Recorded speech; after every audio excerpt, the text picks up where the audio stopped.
Assalamualaikum warahmatullahi wabarakatuh. Sobat hebat berguna, bagaimanakah cara berbicara yang berwibawa? Wow, itu sangat keren sekali. Ya, sebuah pribadi dikatakan berwibawa apabila ia dapat mengendalikan dirinya yang membuat orang lain merasa bahwa jiwa yang ada di dalam diri itu tenang. Wibawa tentunya beda dengan karisma, karena wibawa itu adalah tanggung jawab pribadi kita yang harus membangunnya sendiri. Berbeda dengan karisma, itu adalah pemberian dari Allah Subhanahu wa Ta'ala. Dan hal yang paling penting sekali, orang yang berwibawa akan lebih mudah mendapatkan hadiah dari Allah Subhanahu wa Ta'ala, diberikan karisma. Berbeda orang yang sikapnya petakilan, berbicara yang rendahan, tidak berbobot, kemudian semrawut dan lain sebagainya. Karena ia tidak ada effort ataupun usaha untuk membangun wibawa di dalam dirinya. Demikianlah yang dikatakan oleh Mario Teguh. Nah, berikut ini adalah tips bagaimana agar kita dapat berbicara yang berwibawa menurut Mario Teguh. Gak usah lama-lama, let's check it out.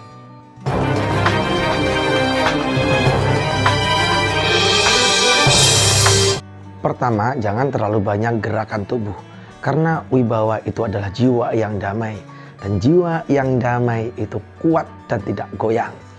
Jiwa yang damai, yang kuat terdapat pada tubuh yang tidak terlalu banyak gerakan dan goyangan. Artinya apabila kita menoleh, maka cukup kepala saja yang menoleh. Seperti ini, seperti ini. Jangan seluruh badan menoleh. Banyak seperti ini ataupun anggota tubuh itu menunjukkan jiwa kita tidak tenang dan wibawa kita terlihat dan terkesan kurang. Jadi sekali lagi, wibawa itu adalah tanggung jawab pribadi. Pertama, jangan terlalu banyak gerakan tubuh, sobat hebat berguna. Selanjutnya adalah mengetahui dan terukur. Sikap yang tenang adalah pertanda kalau seseorang itu mengetahui.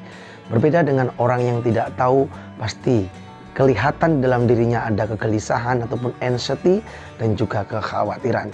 Jiwa yang tenang karena ia mengetahui, setelah ia mengetahui apapun yang ia lakukan menjadi terukur. Artinya kalau ia berbicara maka suaranya biasa-biasa saja, tidak usah ditinggi-tinggikan.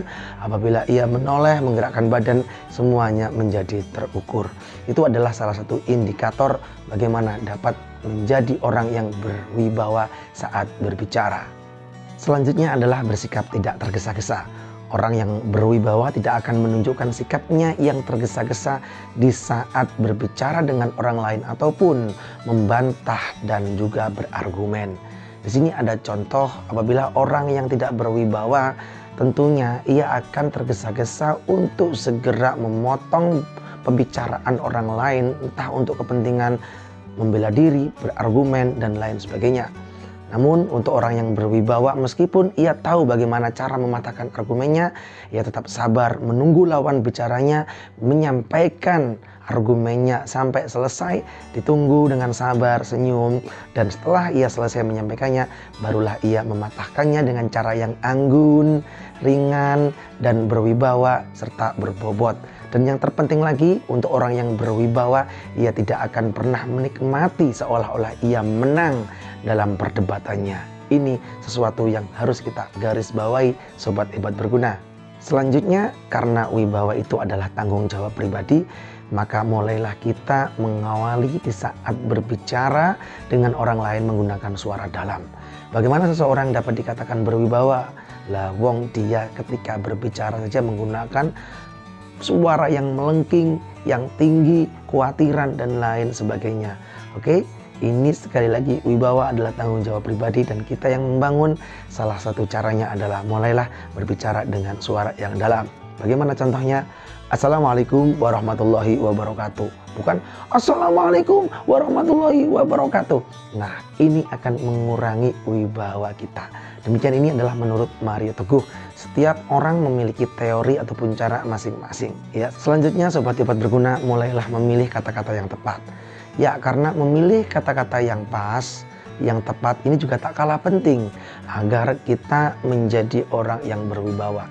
Bagaimana diri kita dikatakan berwibawa? Karena berwibawa itu adalah jiwa yang tenang. Jiwa yang tenang itu berbicara dengan kata-kata yang terukur, yang pas. Bayangkan ketika ada seorang tokoh nasional, tokoh yang berwibawa, sementara kata-kata yang ia sampaikan itu rendahan, tidak bermartabat, ya, ini akan menunjukkan kualitas dirinya yang rendah. Maka sekali lagi, ya, wibawa seseorang itu juga dapat dinilai dengan kata-kata yang ia tuturkan, Sobat Hebat Berguna. Selanjutnya yang perlu kita perhatikan bersama agar menjadi orang yang berwibawa saat berbicara itu adalah tentang gerakan tangan. Ya, orang yang tidak mengerti bagaimana cara menggerakkan tangan di saat berbicara, cenderung menggerakkannya dengan cara yang setinggi-tingginya. Ya, kita di sini tuh harus seperti ini. Ya, seolah-olah menurutnya itu adalah sesuatu yang sangat amazing dan juga menarik audiens. Padahal menurut audiens seperti itu bisa dikatakan dan bisa jadi adalah sesuatu hal yang sombong. Bagaimana seorang anak muda menunjukkan sesuatu hal yang sombong di depan orang-orang yang jauh lebih piawai dalam berbicara. Nanti kita akan dibabat dengan orang-orang yang merendahkan diri, padahal ia lebih talented, lebih pandai, lebih berwibawa saat berbicaranya dengan cara gerakan tangan yang sederhana. Dan kita dibabat dengan cara yang anggun. Jangan tentunya ya. Maka gerakan tangan yang kita lakukan di saat berbicara tentunya harus terukur juga. Nggak usah kita di sini, kita di sana. Sesuatu hal yang kita lakukan harus dengan kehati-hatian. Nah, ini menunjukkan lemahnya wibawa diri kita. Mengapa seperti itu? Karena wibawa itu adalah tanggung jawab pribadi, berbeda dengan karisma. Selanjutnya Sobat Hebat Berguna, janganlah mengangguk terlalu cepat. Karena anggukan yang sangat cepat sekali ini akan sulit terlihat diri kita menjadi orang yang berwibawa. Lantas bagaimanakah apabila kita berhadapan dengan senior kita ataupun seseorang yang jabatannya mungkin lebih tinggi daripada kita? Ya, maka kita harus tetap bersikap menjadi seorang bawahan, namun bawahan yang tidak rendahan, yaitu bawahan yang tetap berwibawa. Buatlah atasan kita, senior kita, orang yang lebih tinggi jabatannya dari kita, bangga terhadap diri kita dengan wibawa yang kita miliki. Selanjutnya yang terakhir yaitu adalah kontrol interaksi.